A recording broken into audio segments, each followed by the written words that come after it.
Hey everybody, welcome back to another episode of Concrete with the Hosses. Yes, you heard that right. No, I'm not my dad, but you know, obviously you picked up on that. But this is my project, so I wanted to do this one for one of our companies that provides us with a lot of our coloring materials as well as our patterns throughout the year, Sika. They were nice enough to help me out with an epoxy paint and paint flake coating, something that I personally have never done before. It's a new experience for us, so we decided to do a demo with it in my garage floor. Now, Pat from CarrollConstSupply, he came down yesterday and helped me. He showed me how to grind a floor down because, again, I've never done that. So if you want to see any of the preparation work that we did to get this floor ready to put down the coating for, you can jump over to my channel, Gunpowder and Freedom, and take a look at that. The link will be in the description. However, this video is for applying the epoxy paint, I believe. I will double check on all the terminology I'm using when Amy, the sales rep for Sika, gets here, just because I don't want to give you guys any false information, but I do believe it is a two-part epoxy paint coating that goes on the floor, and then we throw paint flake on top of it, and then we have to seal it. So it's going to turn this gray concrete floor into something that looks, in my opinion, pretty spectacular. So I'm going to go ahead and get some stuff set up real quick, and we'll give you guys the rundown. So yesterday, after Pat and I were done with the floor grinding, we did wash the floor down with some water and Dawn dish soap, gave it a good scrub and squeegeed it off. However, I'm going to go over it again with my stiff bristle broom, just to make sure any loose debris or anything that may have settled on it is lifted up. Because when you grind a floor down the way we did, it makes it very, very porous. So any dust or anything that's floating around in the air, it's gonna have a higher chance of attaching itself to the concrete, which could in turn weaken the paint from binding. So we don't want any weak spots in this floor. So like I said, I'm gonna go ahead, give this floor a quick broom, and then we'll use my cordless DeWalt leaf blower. That's the 60 volt max. Go ahead and blow everything out.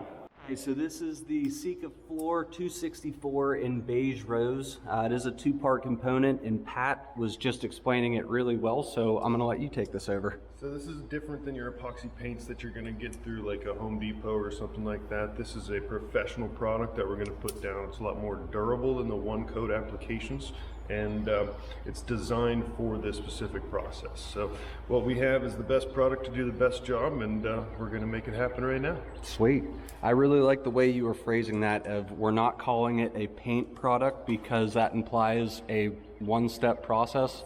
This is a multiple step. So what did you call this? An epoxy? This is an epoxy floor system. I like that. Start with the base coat and apply the flake on top, and then we'll do a top coat for the visual effect after that. And that'll lock all of our loose flake in, and we'll have a real nice floor. Okay, and I was wrong again. We're gonna do one coat of the color, so you don't want to put it on too thick, otherwise we run the risk of bubbling. Right.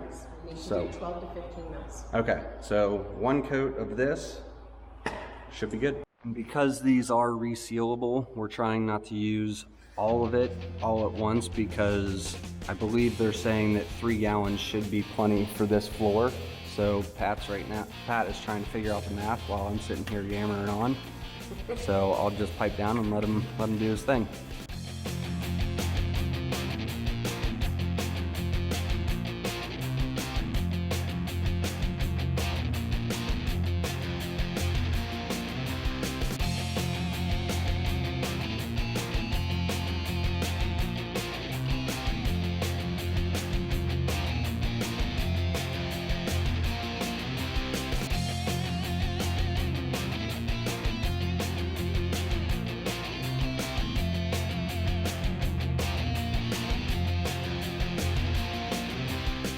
All right, so Pat's gonna pour it down.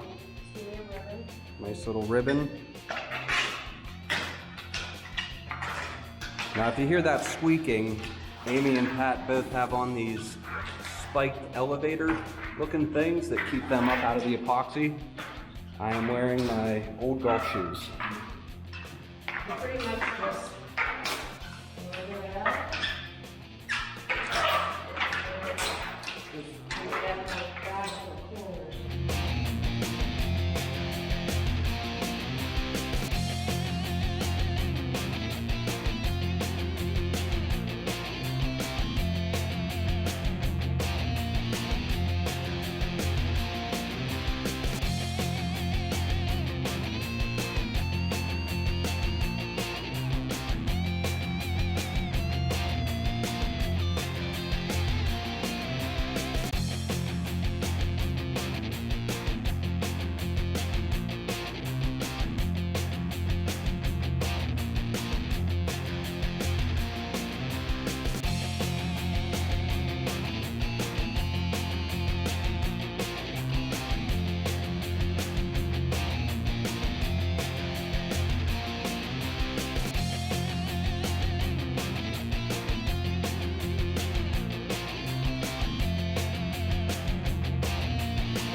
Well, as usual, it looks like I timed this perfect. They're almost done. Almost done. You can show it up. So everybody knows Amy? Hi. There's Pat and Steven. So what color is this, Steve? This is rose beige. Rose beige. And then So it, Flake. go ahead. Flake. Okay. So I'm just getting here. You guys may have already talked about this, but it looks like you're just painting a wall. A nice thin, even coat. Good coverage. We're not calling it painting. This is an epoxy floor system. But it is like rolling paint on a wall, but you have to be uniform. You have to roll it in both directions. Both directions. You know, wall, you don't normally do that. This floor, you roll one way, roll another way. Then if you're walking, roll back over your spike marks. Okay. Normally it'll fill in, Let me but see the bottom of that shoe. My golf shoes weren't working. yeah, don't use golf shoes.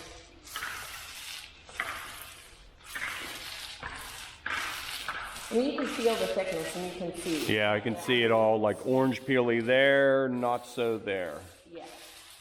So you kind of want to have that orange peel effect, but then you don't want to be too thick. We want to go 12 to 15 mils on this coat. Okay. So that's where we're at. You're aiming for, and that's like the thickness of a credit card. So it's Oh, not okay. very thick at all. Yeah. That's what you want to put down. Now, how long does this take to dry? Like, you can see how it sort of settles out up there, not so much here. Now this will.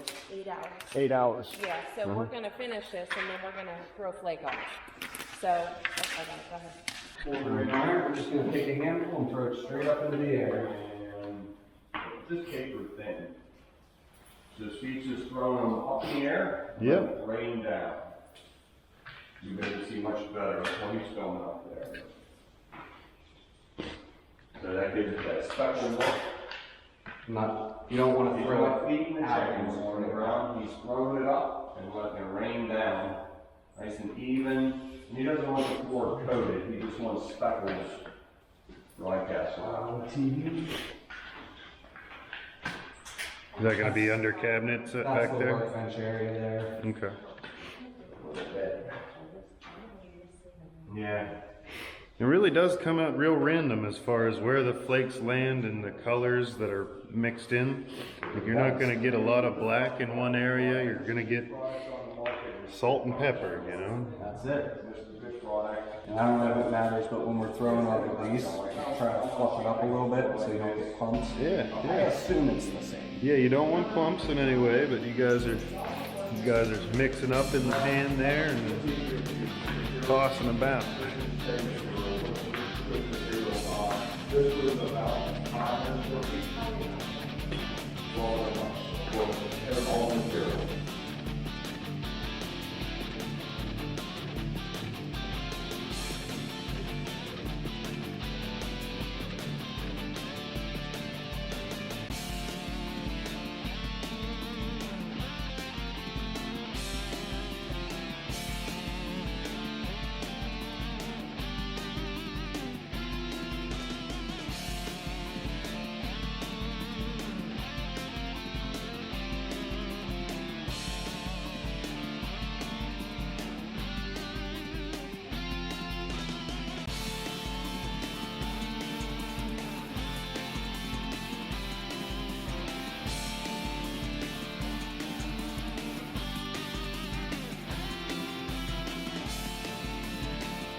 Take a little bit and you go.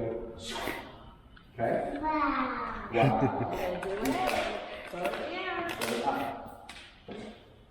See how I threw it up? Right like that, okay? Throw it up. Good job. There you go. Good job. Mommy's right inside. Hey, sweetie, we have more to cover. Are you going to help me or not?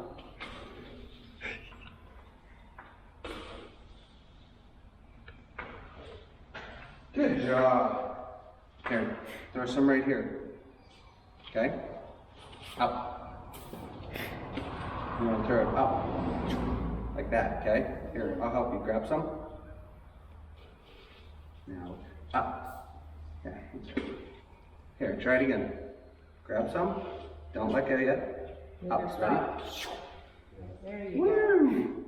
Right like that. Okay, you want to go back inside with Mom? No? No?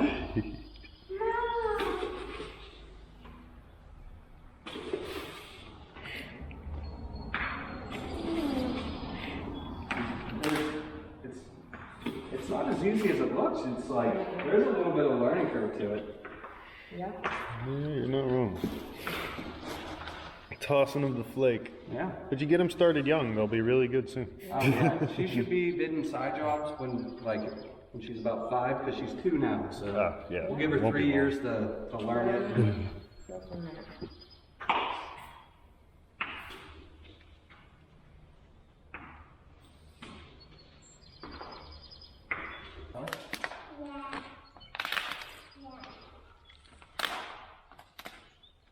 I like the mix of the black in it. Mm-hmm.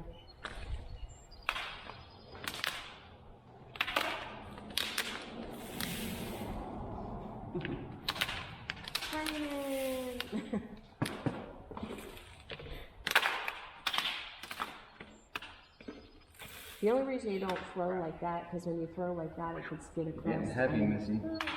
Yeah. Dig into the Dig into surface. it, and then you'll have like marks where it might take some of the epoxy off. That's why you just have to be careful with. Floating it down onto Yeah. it. Just let it naturally float down. Alright, so now that all the flake has settled, we were just kind of talking about this. I should have been filming it, but I didn't. We need to let it dry later today, or I think tomorrow before it gets sealed. We'll give it a quick broom to knock any loose paint chips off. We'll sweep it all up, and then we will apply the sealer, which is going to help protect everything on the surface. All right, everybody, it is now Wednesday morning, taking a nice little stroll on the new garage floor coating.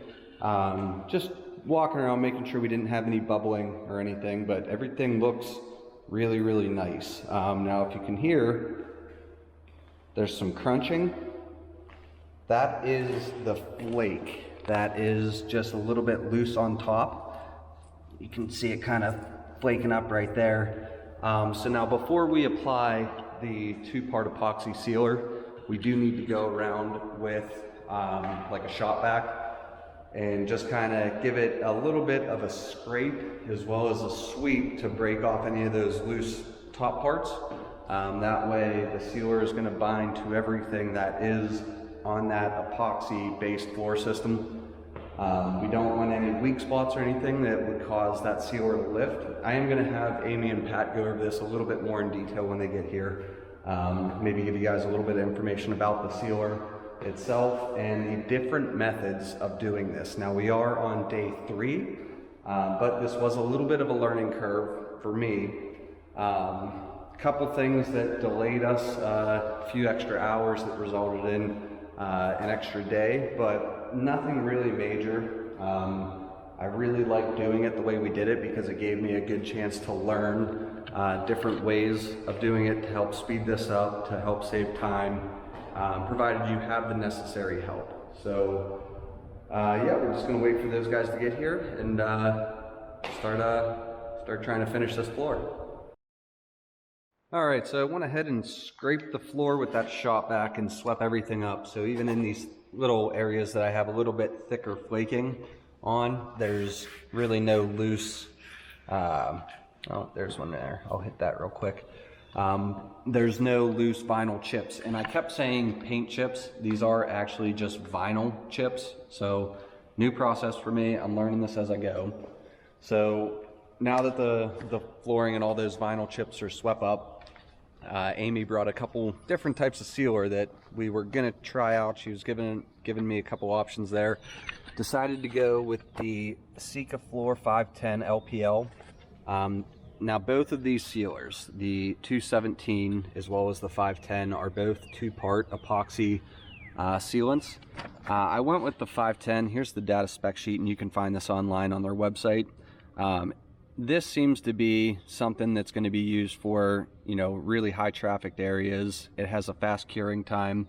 So couple things that led me to this one. However, I didn't look into the 217 yet on the mixing ratio, but the 510 ratio, it's not your standard 1:1 or 1:2. It is a 3:2 ratio. So Pat here, the math whiz, figured it all up for us. So we're going to go ahead. Once we get our clean bucket here, we're going to go ahead and get this mixed up, and we'll show you all that.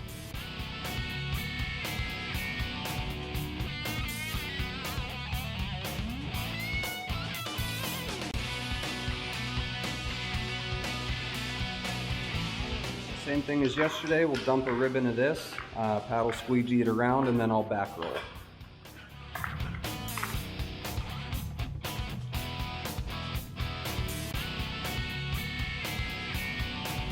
All right, so there's the first coat of sealer. We are gonna go ahead and do a second coat of this. Now, because the 510 is a fast set material, we only have to wait about 90 minutes before we can apply the second coat. The cure time for foot traffic at about 68 degrees is about 4 hours. So at 68 degrees, recoat time is a minimum of 90 minutes. However, you don't want to let it go longer than 24 hours before you apply the second coat. I'll see if I can figure out why, because that would be nice to know. But for foot traffic, 4 hours. Light traffic, meaning I'm sure probably like that means putting furniture back on it, or maybe just, you know, hey, I want to go over and use that door, come through a couple times, something that's probably like cleanable if I track dirt or something on it. 8 hours, and then a full cure time for this before you pull a car in on it is, I guess, 5 days. So sorry, Rachel, you're gonna have to wait 5 days before you pull your car in. But as far as getting my office and workbench set up, I feel like I can start doing that this weekend, which is gonna be sweet. So yeah, we're gonna go ahead, just give it a little bit of time, and we'll hit it with a second coat. Talking to Steven about our floor system that we put in. And we did a 264 flake system. We do have a fast set system, but with just starting out, you should give yourself a little more time to get it down, because with the fast set, it goes very fast. It kicks very quick. So we did a regular with the beige rose on the base, and then we did Lakeshore Flake, and then we did a 510 LPL epoxy coating topping. And we put 2 coats down. You can put a shark grip in it if you like. We did not today. So this is the final. Looks great, I believe. We just finished it up, so we're waiting for it to dry. All right. So Sika has a bunch of different products, everything from sealers and colors to our vinyl flake that we just used. We often use a lot of your guys' integral color for our concrete, any of our decorative stuff, but this is definitely a new finish for us, and I would really like to kind of see where this goes. So we put a high gloss finish on that. We also have a matte finish. This is the matte finish, the 304 WNA, and when I do my garage, I'm putting the matte finish down because that's what I like. But you can choose different finishes. You can do the glossy, the matte, different flakes, different colors. We have 4 different colored flakes and 4 different colored systems. You could also use the 264 and just put the color down. You don't need to flake on top, and then put a seal coat on top of it. And you could do the matte or the gloss. It depends what you would like to see. Awesome. One other thing I would like to add is something that we briefly discussed. I was a question, is that both sealers that you brought, the 510 that we used here as well as the 217, can both be used on concrete countertops as well. Absolutely, and we did that down there. We put a little bit on. It looks good. I will say the 217 can be a primer and a top coat. The 510 is only a top coat. Okay, good to know. We also have a 1620 that is for moisture, a moisture primer, that if you think you have water in your slab, or it has not been it doesn't have There's no vapor barrier. God, Yeah. it doesn't have vapor barrier. That's what you would use. Okay. Any question, if you ever have any question about moisture or anything in your slab, I would always put the 1620 down first. Good principle. Just to be safe, cover your buns, DIY it, just make sure you are, making a good product out there for your customers. So Awesome.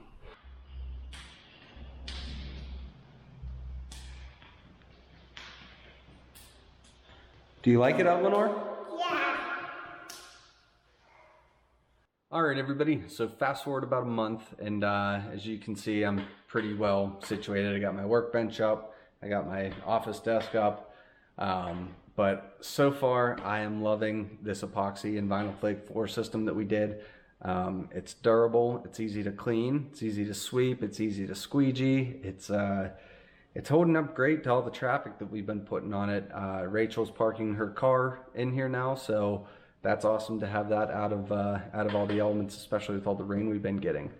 But basically, with this being a new system for me, the first time I ever did a epoxy and flake floor system, I do have a few takeaways, and they're pretty simple. Number one, surface prep is key.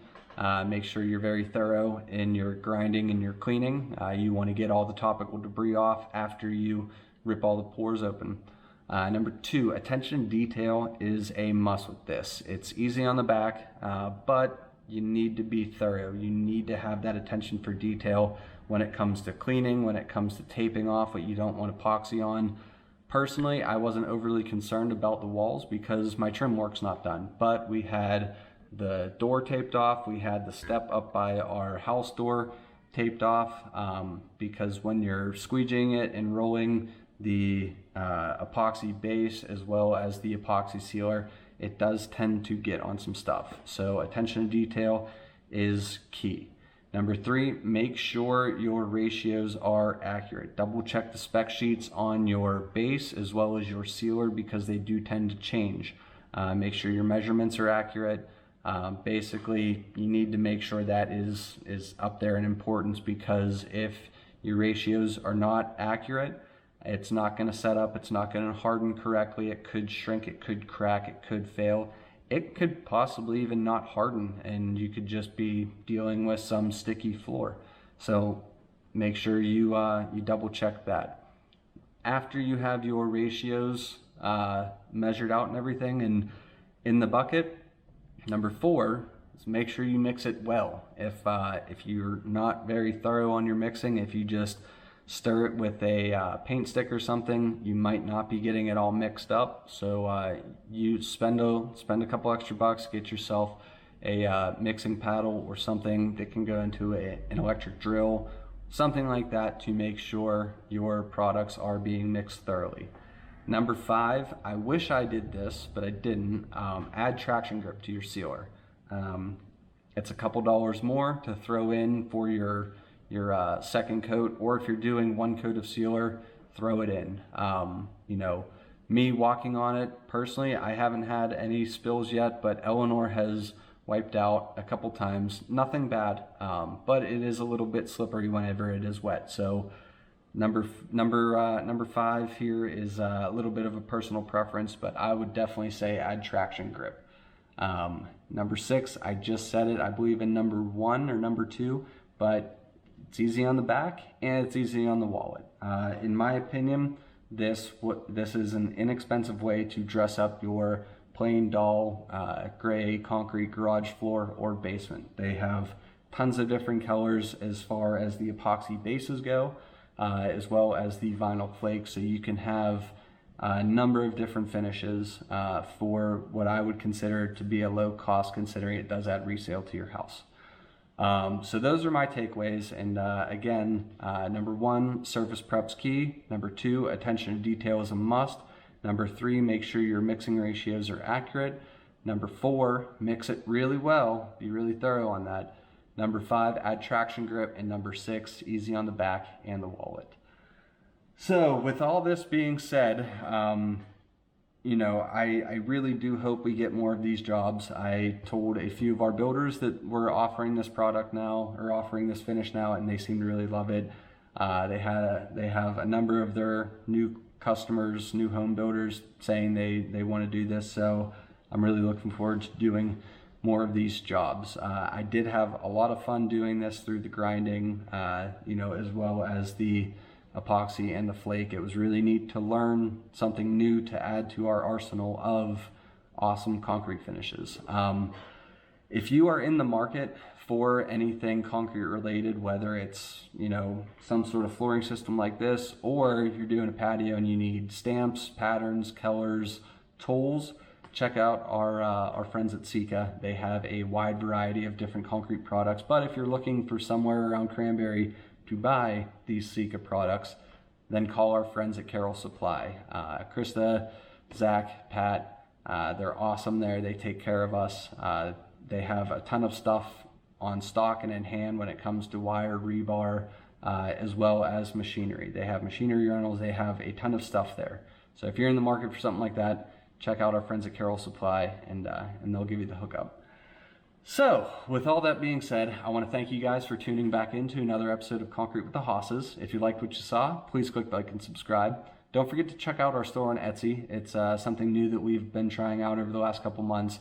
It's growing. We're adding different products to it periodically. So jump over to there. There's a link in the description. Take a look at the products we offer, and then jump back and drop me a comment and let me know what you guys think. Always like to hear that feedback.